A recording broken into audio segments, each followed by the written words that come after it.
Savoir aimer son prochain. Shalom bien-aimé dans le Seigneur. Notre méditation du jour s'intitule Savoir aimer son prochain. Première partie. Nous prenons notre texte en Matthieu 22, le verset 39 qui nous dit ceci. Et voici le second qui lui est semblable. Tu aimeras ton prochain comme toi-même. Alléluia. Il était une fois, j'avais eu à cœur d'offrir une cravate nœud papillon à une personne qui m'était chère. J'avais fait le meilleur choix que je pouvais et je suis parti tout enthousiaste pour la lui remettre. Quelque temps après, j'ai remarqué que non seulement mon cadeau n'était pas porté, mais il était déposé parmi les objets vils. J'ai ressenti une vague de tristesse. Pendant que je me sentais mal, l'Esprit de Dieu me fait comprendre que c'était important pour toi, mais pas pour lui. J'ai alors compris que j'avais offert ce que j'aimais et non ce que cette personne aimerait. J'avais tort et j'ai appris que savoir aimer l'autre est plus important que l'aimer. À quoi cela servirait-il si nous aimons les autres sans qu'ils ne reçoivent cet amour?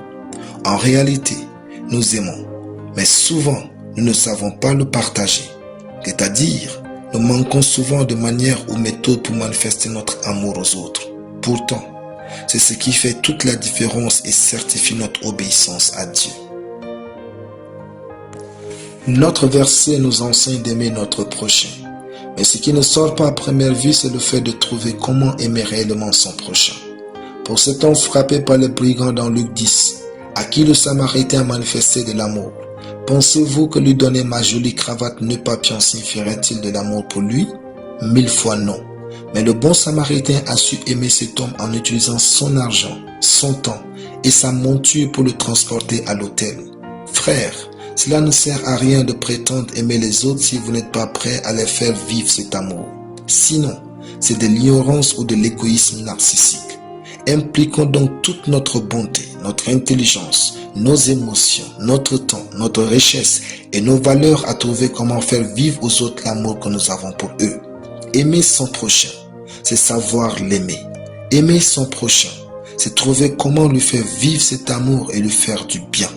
Aimer son prochain, c'est se mettre à sa place et trouver ce dont il a le plus besoin pour être heureux et avancer. Alléluia. Prions. Merci tendre Père pour ta parole. Je sais aimer les autres et leur manifester cet amour au nom de Jésus. Amen. La lecture biblique en une année, Psaume 116 à Psaume 120. Soyez bénis, c'était le pain du ciel.